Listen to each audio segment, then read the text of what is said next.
A decade ago, the nation of Peru was known as the home of the Shining Path, one of the most brutal leftist guerrilla groups in the West. Today, that country faces other challenges like poverty, widespread disease, and the task of rebuilding after a recent earthquake.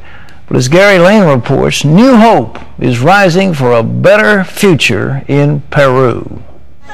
Less than 2 months ago, Peru was devastated by an 8.0 earthquake that hit just off the Pacific coast southwest of Lima. Hundreds were killed and tens of thousands were left homeless. Operation Blessing was among the first on the scene to provide emergency relief. Jordan Durso described the scene just hours after the earthquake. The scene here is countless people, families, children, out on the streets, living on the streets. It's freezing cold outside. It's a very sad situation here. Operation Blessing provided the earthquake victims with warm blankets, food, medicines, and roofing supplies. More recently, Peruvians have experienced a political shaking. In late September, former President Alberto Fujimori was extradited to Peru from Chile to face charges of corruption and human rights violations. And spiritual tremors are being felt throughout the nation. CBN founder and 700 Club host Pat Robertson was amazed at the spiritual awakening he witnessed during his visit to Peru earlier this year. I had no conception of how they're on the brink of spiritual revival. I didn't realize that the president had accepted Jesus. I didn't realize that the president of the Congress is an evangelical. I didn't realize how many people here were wanting the Lord. When a greater-than-capacity crowd of Peruvians pressed into this Lima stadium to hear Pat share the gospel message, the doors were closed early. Thousands were forced to remain outside. Pastor Robert Berenger says he wasn't surprised by that response. Peru is one of the fastest-growing churches in all of Latin America. When we first arrived here, it was less than 1% born-again Christians. Today, we're over 17.5% born-again Christians. And that's making a big difference in Peruvian society.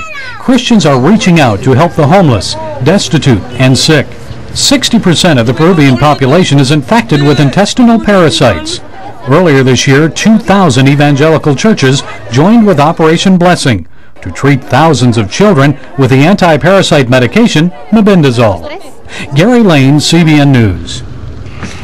Thanks, Gary. Well, it's an honor to have with us today the First Lady of Peru, Pilar Nores de Garcia. Her interpreter is Scott Hill, the Director of International Relief for Operation Blessing, and thank you both for being with us. Muchísimas gracias por invitarme a acompañarlo hoy to be here with 700. You in the 700 Club. Well, it's our pleasure. How are your people recovering after the recent earthquake? That was a great tragedy. ¿Cómo se están recuperando tu pueblo después del terremoto? Bueno, pasada la recolección de escombros y comienza la reconstrucción de la ciudad. After picking up the debris, yes, the reconstruction began.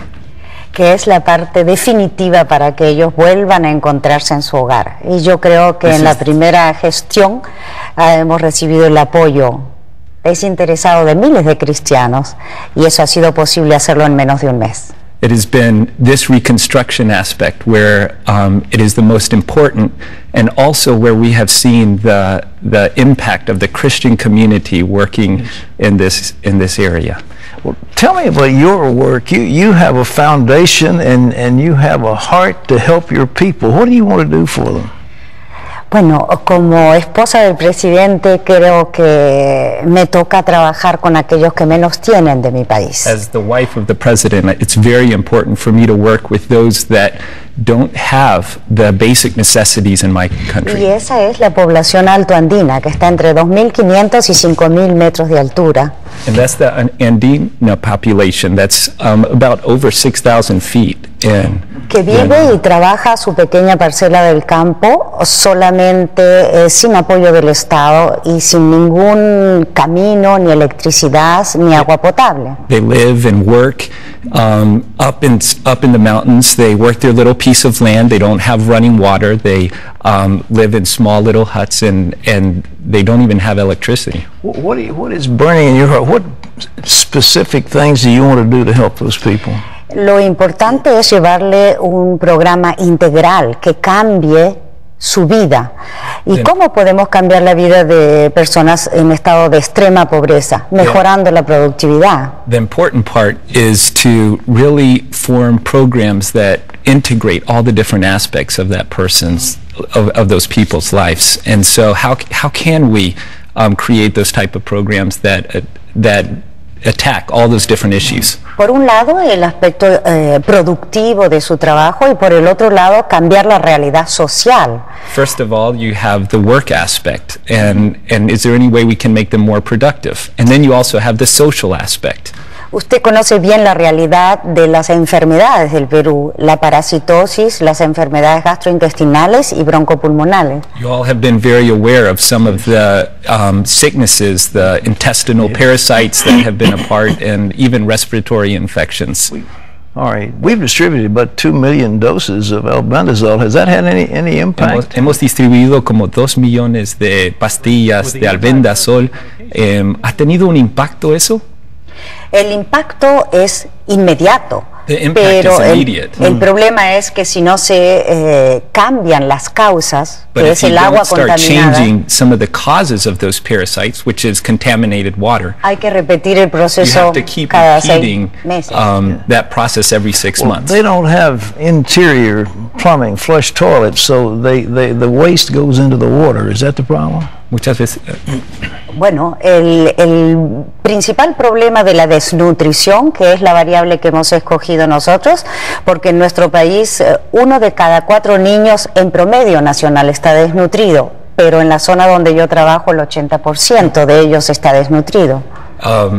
Well, we're looking a lot at the nutrition problems that are affecting the children, because there is such a large percentage of these children that don't meet the nutrition standards, the basic nutrition standards that they para need. la nutrición hay And 3 for this factores nutrition, importantes. there's 3 factors that are important. Las enfermedades The broncopulmonales sicknesses, the broncho and intestinal sicknesses, causadas por cocinar a fuego abierto dentro de la vivienda. because they're cooking at open fire inside closed houses.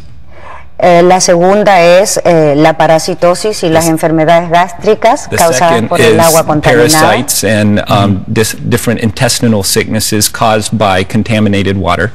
Y la tercera relacionada al periodo de gestación y alumbramiento del niño. And the third in regards to the birth and the livelihood for newborn children. Will the government, your husband is president, but will the Congress work together to alleviate these problems?